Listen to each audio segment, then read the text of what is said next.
Good morning, everyone. One sec here.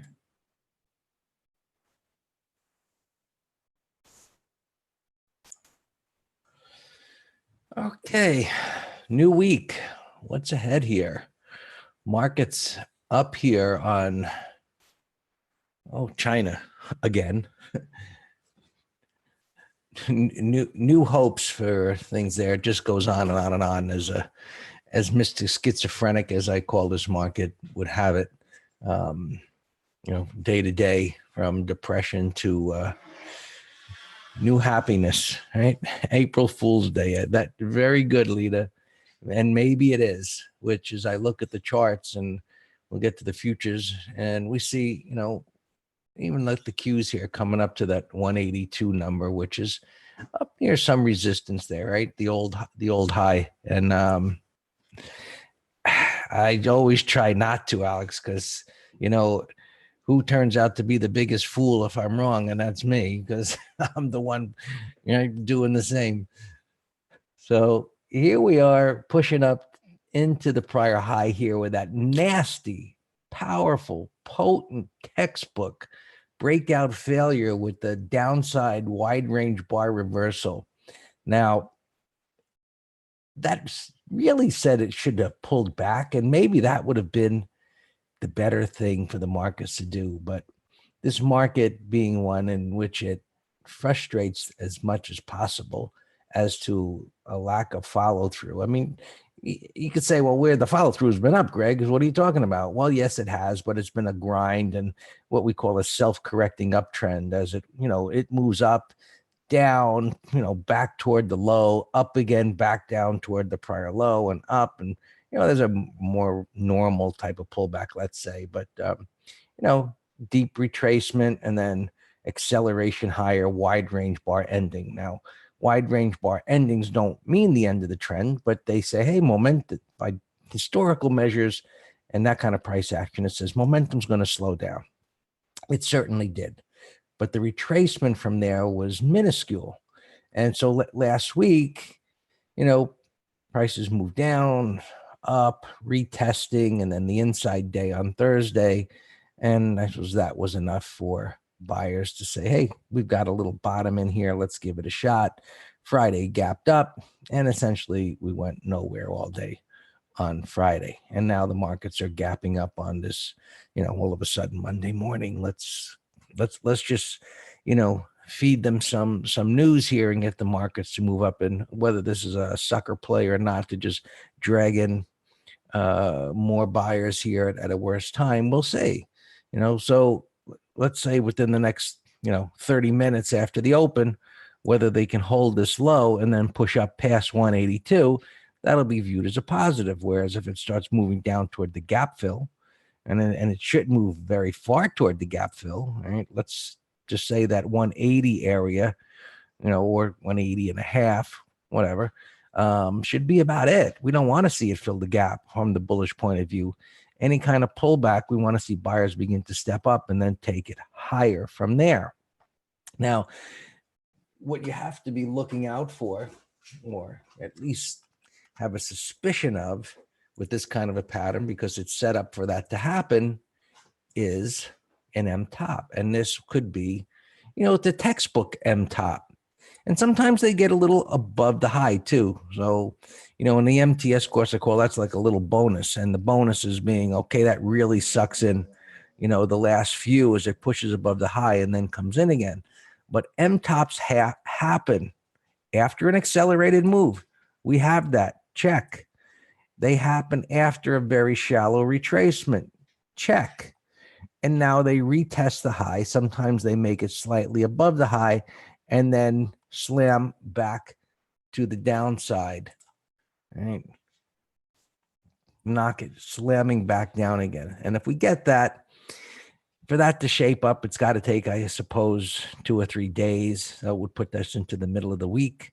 We'll have to just see how that unfolds, if this is what's in the cards this week. But so far, we do have the textbook set up for that to occur. And okay, question mark is, are we going to get that over there?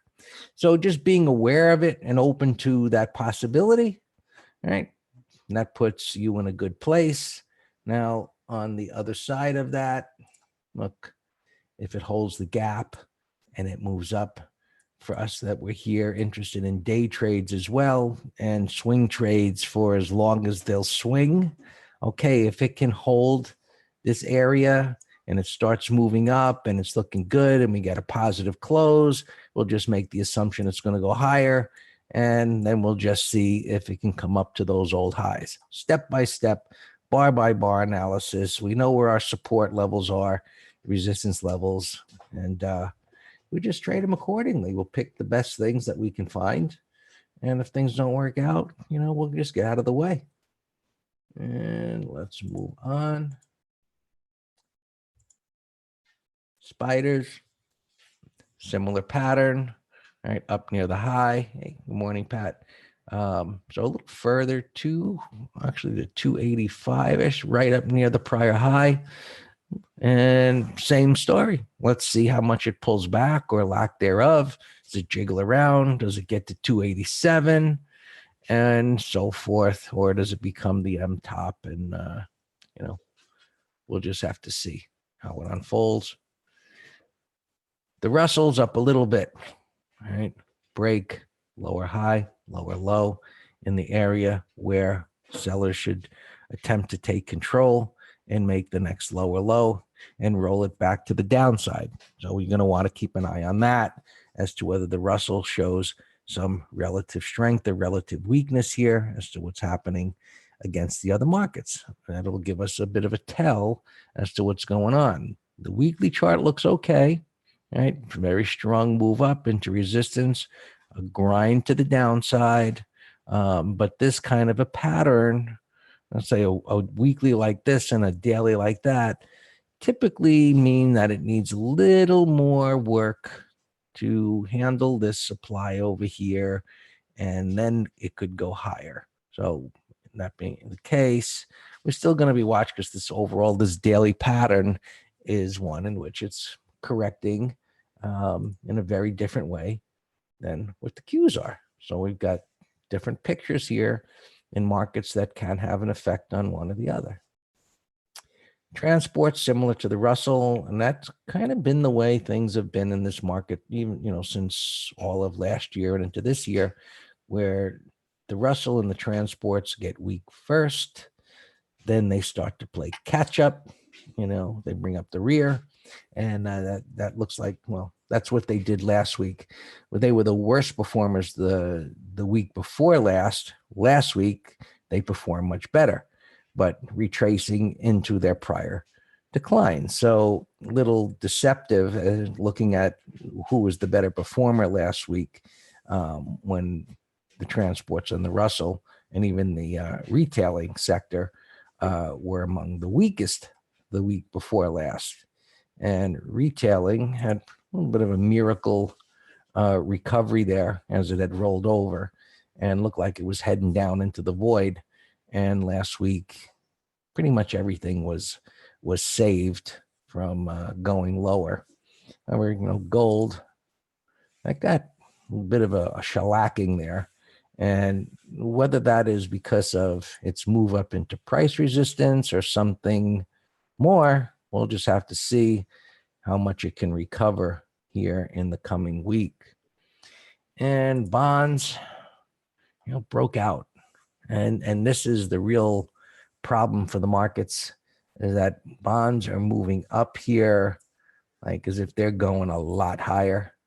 You can see they've got room to go higher there, and in turn that brings down interest rates. And what we discussed a week or so ago about an inverted yield curve, the shorter term instruments have already inverted, and as this goes up, the longer term versus the shorter will invert. And then everybody, well, not everybody, but, and if you're aware, that historically is going to lead to a recession and a really good smackdown in the stock market. That's what it historically leads to, but we'll get ready for it. And as the gold futures here rebounding a little bit after that drop, we'll see if they can repair the damage as to, this drop that they had last week. So it's gotten messy. This is an uptrend, different kind of corrective patterns within an uptrend. This one is much more bullish. Now this one gets a little sloppy with a shakeout, and this nice little shallow one and a retest, and up it went. And, now it breaks the trend.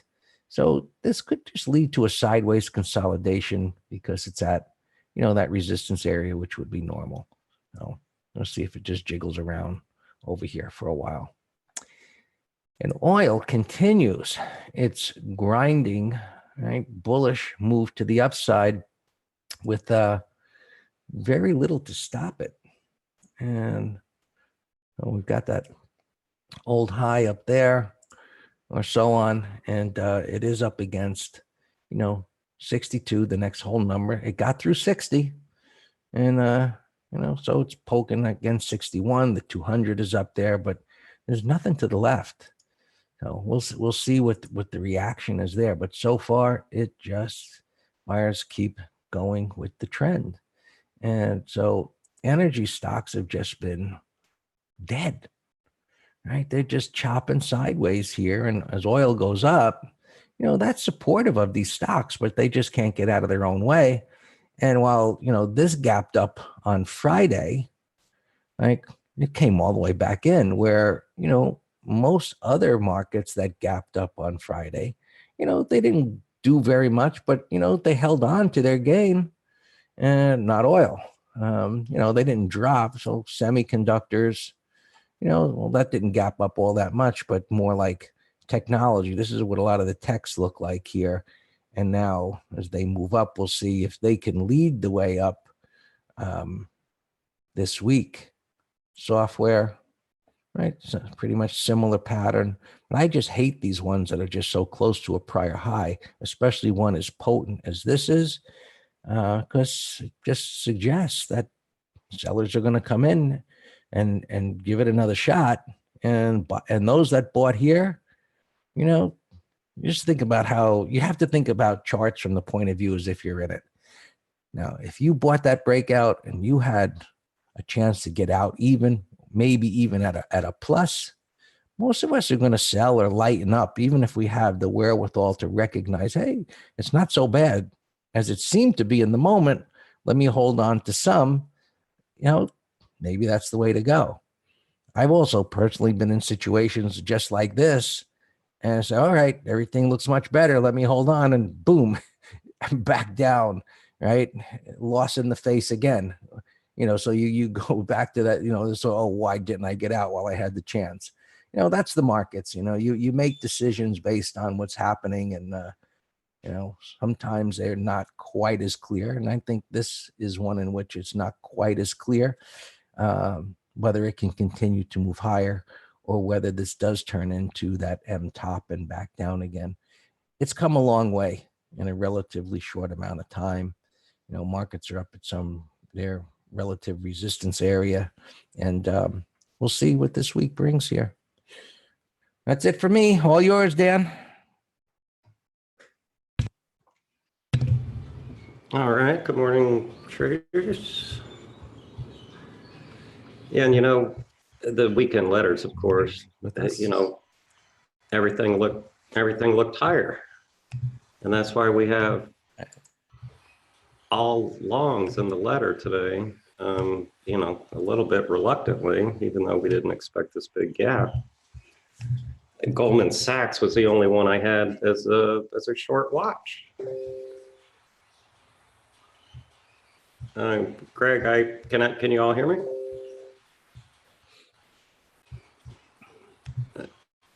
Yeah, Greg, no, you're muted. I'm talking.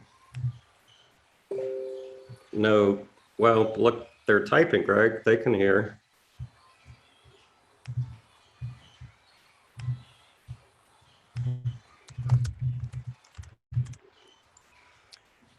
All right, yeah, good morning. And Juan, do me a favor and put your drop down to all panelists and attendees. We have a big watch list here. We did some nice scanning on Friday, and a lot of those made it to the letters. So good job there. FDS, we're long stock. In the weekly, we have a bear call spread on Papa Mike here and a strong market at opening flat. That's good news. We have a tightened stop though.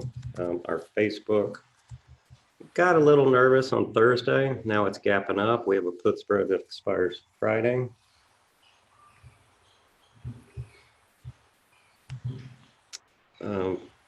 FND, we're long stock. Had a little topping tail, but that looks fine. Microchip, we have a bear call credit spread, and it's gapping up a little bit, but far less than the broader markets. And we said, you know, it's against us 50%. It's in a downtrend. It didn't warrant legging into a condor, so we just had to sit through it.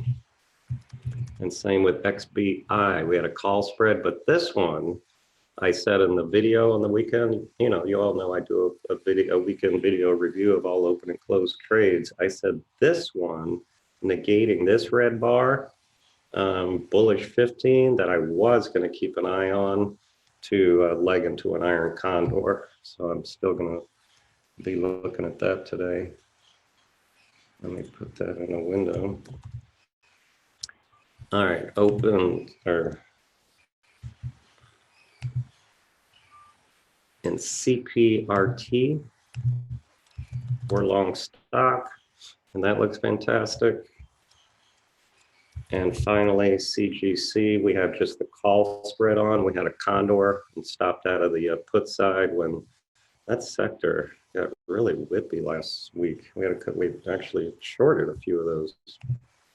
And this Wednesday, MT Live, that'll be the subject, trading marijuana stocks. All right, let's look at a bunch of watch items. W here, I have as a day trade short. Cyber is on the long watch. Visa is in the letter, that looks good. Cisco is not in the letter, but it looks good. Bullish consolidation, negating that red bar, bullish weekly, monthly. EEFT looks good. We have that as a put spread now. We have as a put spread ANET. It's not in the letter, but it looks higher just because it's, you know, it's at this prior weekly, but bullish consolidation here. You got these higher low bars, higher high bars. Interesting that you got three dojis in a row. That's rare. NVIDIA, we have as a put spread, and a lot of these are gapping up, obviously, so we aren't going to get the desired credit. But I had this one as a put spread. It's gapping up 3 and change, 364. Abgo, I have as a put spread, and it's gapping up $5. So I doubt we're going to get that one. VMC has that 50% topping tail, but I like the daily weekly, so that's on my watch list. Tomo negated the red bar. It's just churning higher. Mixi looks good. It's up 3 bars though. CSX looks good. PCH. This one I did a little video on the reverse head and shoulders. Look at that beauty. And so now we need some type of setup on the daily, and it's a go. Looks great.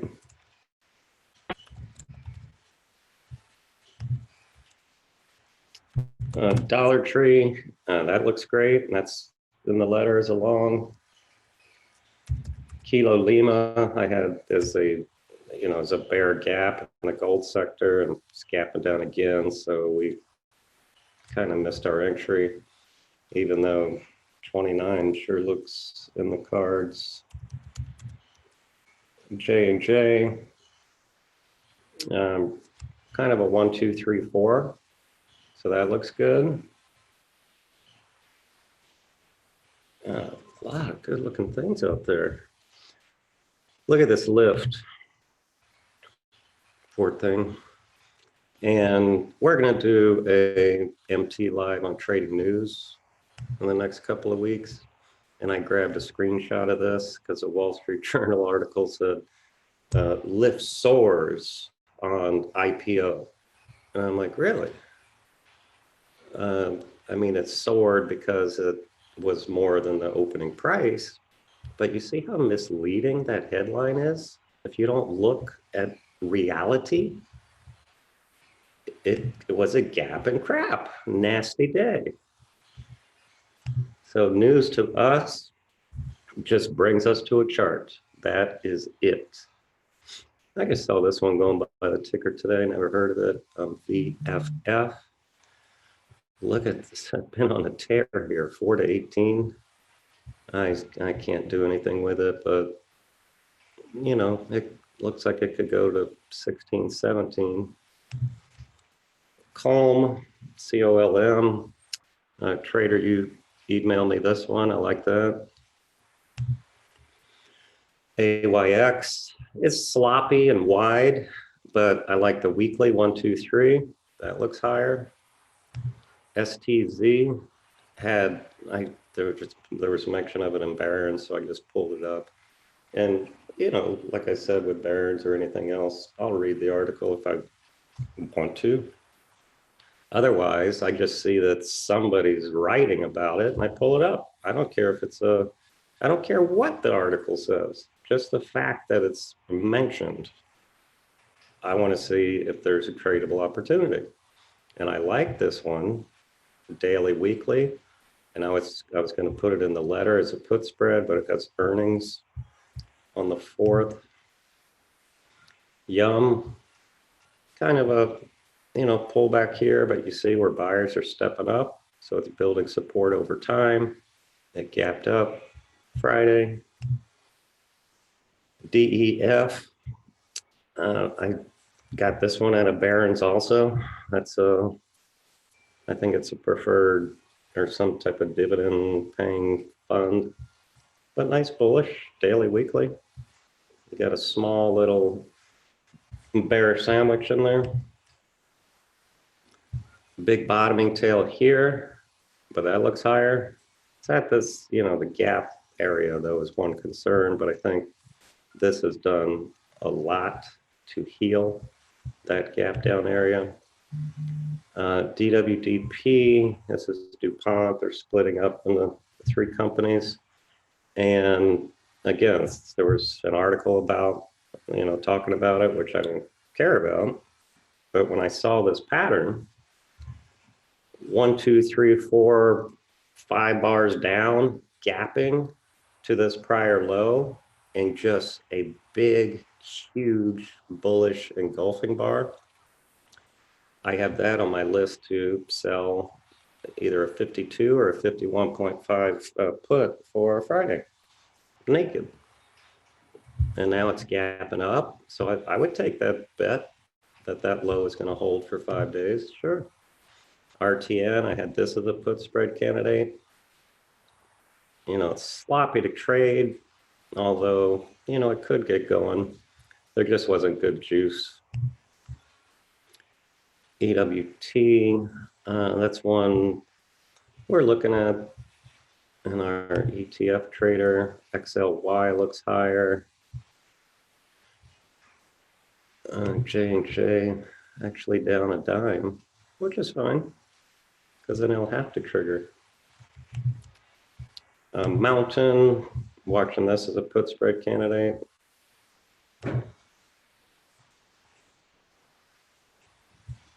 And I think I'm done. This one, we missed our entry, but it looks higher, all time frames. KRE, actually, this is the regional banks, have that as a short watch. VMC, Zen, that's a put spread candidate. There's the ANAT now. All right, so I think I'm done. Any questions on, oh, trader, let's look at, you sent me a big list. Go through some of those real quick. And these came from IBD, mTOR, garbage, MTZ, resistance, although it's a bear sandwich.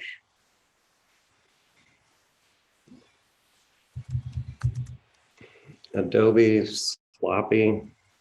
You know, we had, it's, so I feel like we have too many on our list. So we need to like cherry pick or else we're gonna miss them. And this one's garbage. Not clean.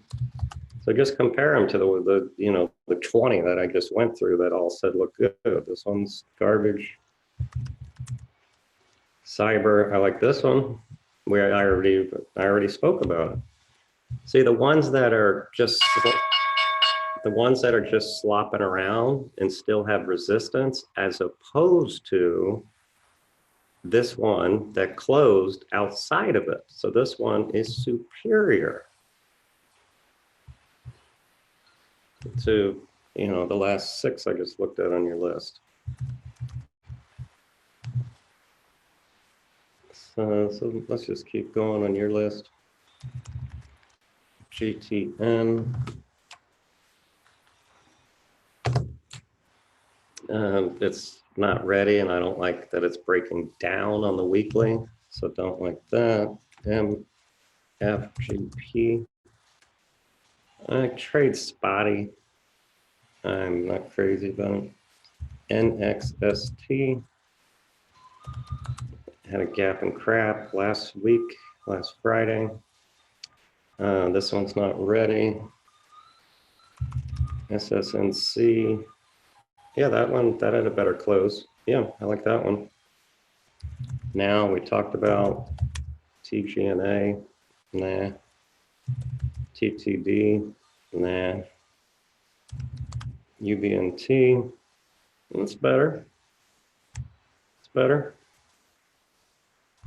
Zen we talked about. I like Massey. You missed your entry, but looks higher.